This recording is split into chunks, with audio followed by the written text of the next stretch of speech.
Hello everyone, this video will be a bit weird, but I hope you will like it. Let's rank Soulsborne games from least to most well balanced ones. Okay, let's begin with Elden Ring.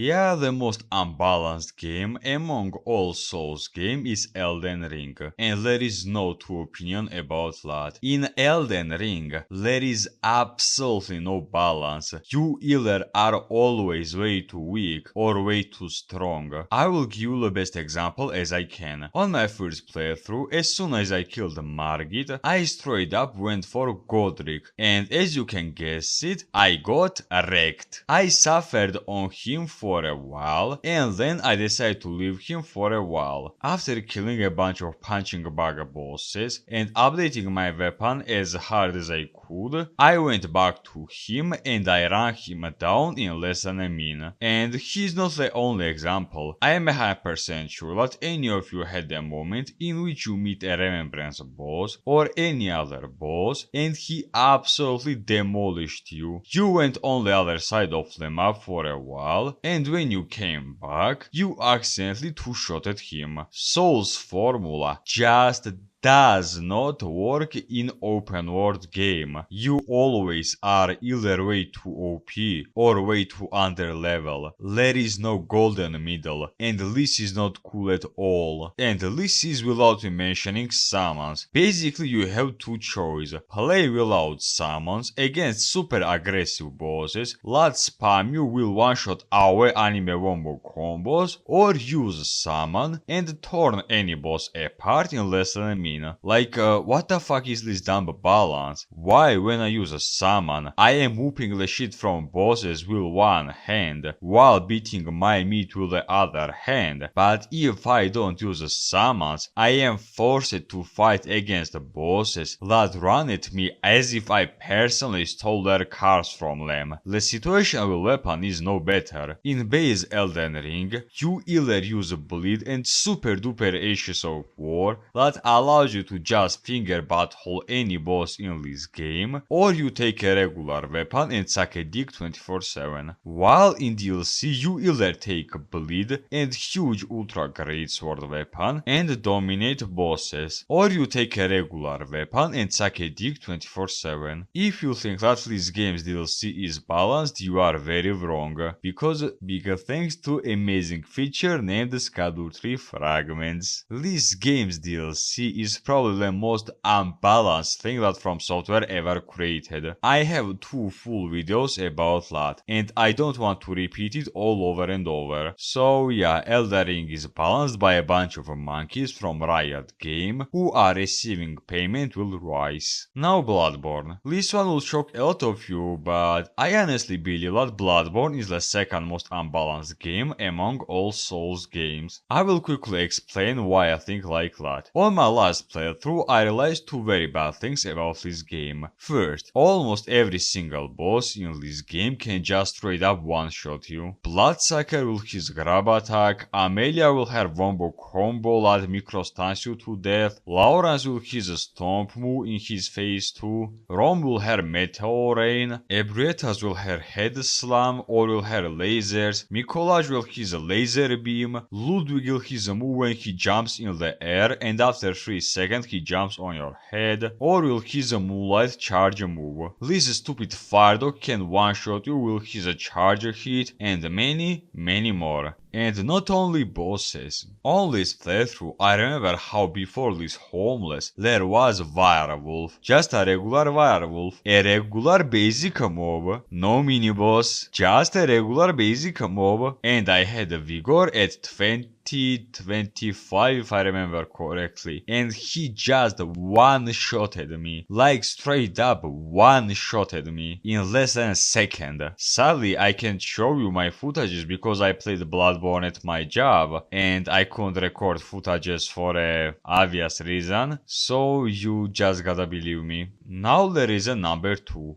weapons. Yeah, weapon balance in this game is very dumb. Before this playthrough, I never understood how people are suffering against the bosses that much in this game, while I am running them down on my first or second try without much problems. But on this playthrough, I realized why people suffer against the bosses that much in this game. In Bloodborne, every single weapon just sucks ass compared to Saw Cleaver and Pizzicator. I tested Hunter's Axe, German Sai, Hammer Sword, both Ludwig's Boomhammer, Tony Truce, Simon Blade, Kane and a few others, and they all are just not worthy, especially Ludwig and Stonehammer. Holy fuck, what a useless and overpowered weapons they are, it's not even funny. And yeah, I had good stones in them, but they were just not even close to be as effective as Cleaver and Pizzicator. So Cleaver not only has a very fast hit, it does almost as much damage as Ludwig while two-handling it. It also has insane DPS and most importantly, insane stagger against most bosses. No, really, use Saw Cleaver will beast pellets plus Electro Pepper against, for example, Ludwig. And please tell me how one-sided this boss fight is. So yeah, the fact that any boss and not only them can just straight up one-shot you even with high vigor level, and the fact that in this game there are only 2 effective weapons, well okay, 1 weapon if you don't have DLC, is the main reason why I put Bloodborne at number 6. Now Demon's Souls. Oof. Where should I even begin with? Weapons in Demon's Souls are garbage balance-wise. If you don't use magic or big bonkers, prepare to suck a dick 24/7. I tested daggers, spears, regular swords, and I can guarantee you that the difference between mage and a regular dude with sword will make you sad. Overall, other than that, everything else is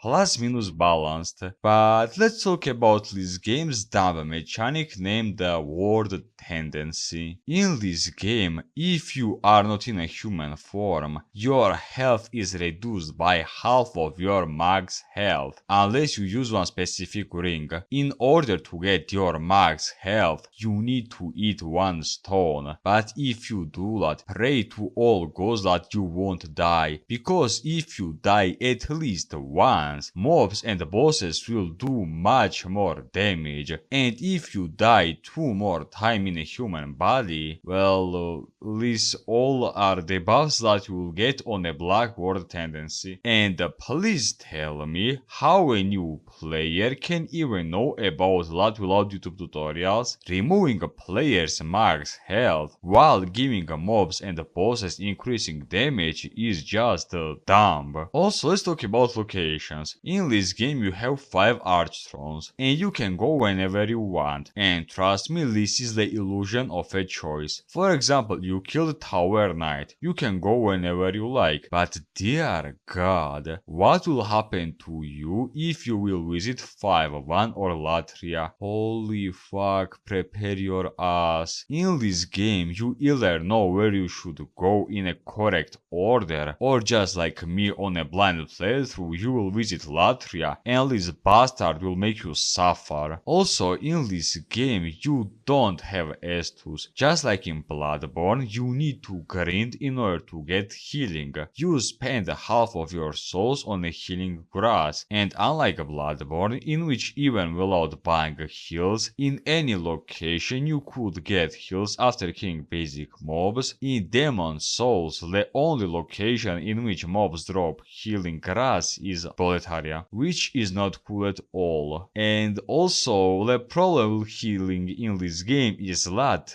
just like in Dark Souls 2, you can get a shitload of them and just face tank everything on your way, which is also very questionable balance. Like in early game you are just heal-less moron, in late game you face tank absolutely everything in this game because of heals. Why is this game better than Bloodborne and Elden Ring? Well, because besides Dragon God, I never got one-shotted from full health, and also I could just two-shot bosses besides mage build, which let's be honest is by default OP from software games, okay? I could talk about the boss's balance, but boss fights besides Penetrator and Alant are basically find an answer to gimmick and you will kill them, which is a very debatable balance. So yeah, that's pretty much it. Now Dark Souls 2 and oh boy.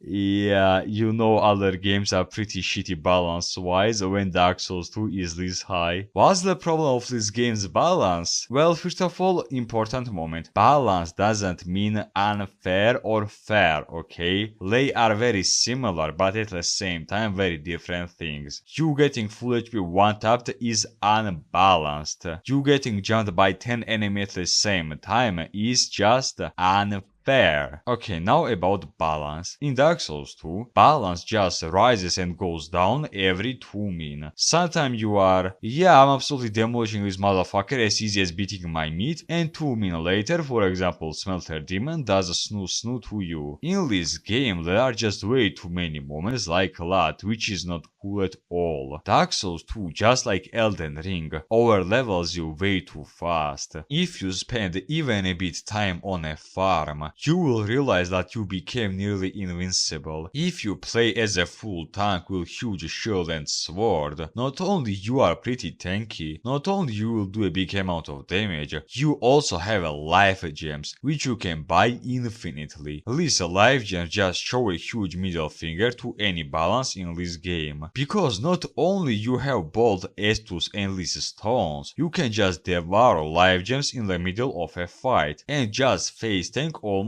everything, starting with mobs and bosses and ending with a few locations such as for example Poison Arena, in which 2 life gems can fully out-heal poison damage. But despite that, sometime you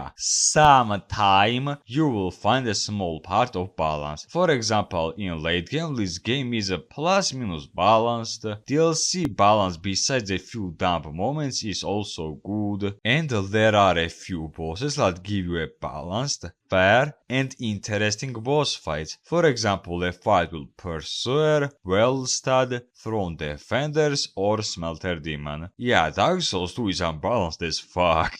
Holy fuck, people who balance this game have no idea what a word balance even means. Why is this game better than others? Well, because in this game once a week you will find a balance, mainly in late game. And also, if Dark Souls 2 was balanced by the people who have no idea what the balance means, previous games were balanced by the people who failed to finish elementary school, who don't even know basic multiplication table. Dark Souls 1. Oof. This game is probably the most 50-50 game in this video when it comes to balance. In one hand, mage build and pure Ayunga Yubunga builds in this game is just, pretty busted. But in the other hand, while playing this game for the first time, I never even once had a feeling that this game is unbalanced. Oh yeah, one important moment. I am looking at these games based on new players' perspective, because let's be honest, any person who played Dark Souls 3 will just destroy everything in this game on his first or second try.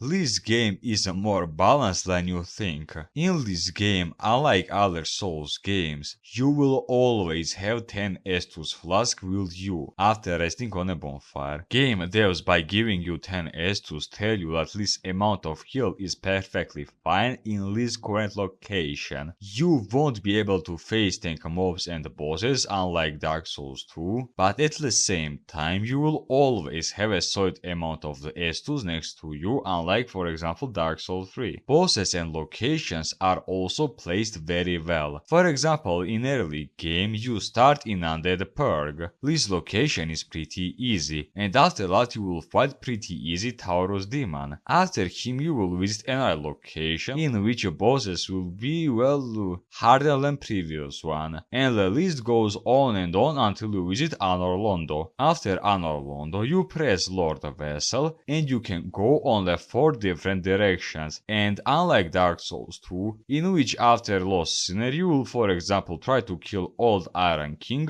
you will suck a dick. In Dark Souls 1, locations are plus-minus equally balanced after Anor Londo. But there is another side of this medal. If you will try to replay this game, dear god, what can you do in this game? Holy fuck, you can just destroy this game on your replay. I am telling you this without any joke. After Elden Ring, Dark Souls 1 is the easiest game on a second playthrough. In this game, you can kill Pinwheel before you even reach Undead Purge, and instantly give yourself 20 S2s, which allows you to face tank any boss in this game. And also you can enter Blighttown and get your weapon at plus 10, even before you kill Taurus Demon. And dear god, what can you do to poor bosses in this game after that? Oh my god, it's not even funny. For more info you can watch this video. This game gives you way too much freedom to do whatever you want. You might say that it's a good thing, but I really don't think so. Because just like in Elden Ring, you can be way too OP for this game even before you will fight the first real boss, which is not cool at all. And you don't even need to do some crazy stuff unlike Dark Souls 3. You just have to kill or summon one dude for Pinwheel, start a game with all opening key, and that's it. You are nearly unstoppable. So yeah, is Dark Souls 1 balanced or no is a very debatable thing. Second place, Dark Souls 3. Yeah, this game is the most well balanced Souls game and there is no doubt about that. Unlike Elden Ring, both you and bosses always do a reasonable amount of damage. You can clearly see their moves, unlike Elden Ring bosses that spam you both with their hits and some anime nukes that give you epilepsy. In this game, you can't out-heal or out-tank everything you see on your way, unlike Bloodborne and Dark Souls 2, in which you had almost unlimited health regen. Almost all weapons are balanced. Yeah, there are a few OP weapons, but overall balanced is fine. And most importantly, this game gives you as much freedom as you need. I know that many people call Dark Souls 3 a linear game, therefore this game is bad for some reason, and I don't agree with this opinion at all. Not sure if you realize that, but game devs, by preventing you to go whenever you want, gave you a balanced and a fair encounters with bosses and locations. After you kill a ward, you will meet 3, which is a bit harder than a ward. Then you meet Crystal Sage, then Abyss Watcher, then either Volnir or Old Demon King. And then you visit Deacons of the Deep. The boss's difficulty goes up organically. You won't fight, for example, Abyss Watchers, against whom you do a solid amount of damage, while taking a reasonable amount of damage, and after that 2 seconds later, you will fight a boss with the same stats as Nameless King. If game devs want you to fight Pontiff before Champ Gundyr, you will fight Pontiff before Champion Gundyr. The more you play, the more this game wants you to slowly but surely level up weapons, get more skilled and other stuff, and this all feels organic, unlike Elden Ring, in which you accidentally went in the wrong direction and got feasted in 2 seconds, or accidentally two-shot at the bosses because you were way too over level. Yeah, just like in Dark Souls 1, you can get late game stuff even before you kill a ward, and yeah, you can get a weapon at plus 9 even before killing a ward. But let's be honest, it's easier to say than done, because unlike Dark Souls 1, in which you can get this stuff basically for free without much problem, let's be honest, in Dark Souls 3, you need to somehow kill a Dancer of the Boreal Valley as a low level character with a weapon at plus 3 at best, which is not easy at all, even on a second or fifth playthrough. And secondly, you need to kill late game Lothric Knights that are getting help from clerics, plus there is one red 8 dude who will wipe the floor with you if you don't active your inner dodge or parry god. In Dark Souls 3, you almost never will feel weak or way too OP, because this game prevents you to be OP as fuck or weak as fuck as hard as it can. Yeah, you can grind for a while, but it will take you a big amount of time, and it's just not worth the real time spending wise. So yeah, Left 4 Dead Dark Souls 3 doesn't let you go whenever you want. Left 4 Dead most bosses don't have one insta-kill moves. Left 4 Dead you, most of the time, also do a reasonable amount of damage, and Left 4 Dead in this game there aren't that many broken weapons that can just two-shot the bosses, is the main reason why I think that Dark Souls 3 is the second most balanced game among all Soulsborne games. And the winner of this video is Sekiro: Shadows Suck Twice. Yeah, it's not a Souls game, and that's just a fact, but it's still a part of Soulsborne game, so you can just ignore this game. Why I think that this game is the most balanced game? Well, first of all, in this game there is nothing, like nothing besides your katana. In this game there are no OP weapons, no OP spells, no range combat, no shields, and other stuff that you will find in other Souls games. If in previous Souls games you could farm for a while and just brute force your way, in Sekiro you can't really do that. In Sekiro there is no level up. You can't increase your damage or health by killing basic mobs. By killing them you get money and XP for pretty shitty arm tools and even more shitty combat arts. In Sekiro you physically can't be over level or under level, because no matter your attack power, you will always do a joke amount of damage to bosses' health bar, and no matter your health, you will get two-shotted by any homeless in this game. You might say, wait, isn't this a bad thing? And yes, you are 100% correct, but here is the thing. In Sekiro, you have infinity stamina, your character has a high base move speed, and most importantly, you have ultimate block, which negates any damage besides fire damage. In Sekiro, your posture bar won't be broken as long as you perfect parry bosses. And not only that, despite the fact that in Sekiro you do a joke amount of damage to bosses health bar with regular hits, unlike Lies of P with similar mechanic, you can kill bosses by filling their posture bar with hits and perfect parries. If you will perfect parry bosses hits over and over, and if you will constantly push them while sucking their dick, you will fill their posture bar pretty fast. This game rewards your aggression and perfect blocks, which allow you to kill bosses very fast. I am telling you this without any joke. In Sekiro, all you need to do in order to kill bosses is to learn how Mikiri counter works, and that's it. There are your ability to spam L1 button, just learn how Mikiri counter works and you are good to go. If you don't understand how this game's combat works, go try hard Genichiro in Reflection of Strength. This boss will perfectly teach you how this game's combat work. So yeah, Left 4 Dead in Sekiro there is nothing besides your katana. Left 4 Dead combat arts besides Mortal Draw are just a cool looking moves in order to be a cool looking moves. Left 4 Dead arm tools besides two of them are a useless joke or very situational. Left 4 Dead loot in this game is a joke. Left 4 Dead there is no level up, and Left 4 Dead you increasing your health and attack power changes absolutely nothing is the main reason why Sekiro is the most balanced game among all Soulsborne games. Well, this is my list, and what do you think about it? With this, I'll say bye bye to you and I'll see you next time.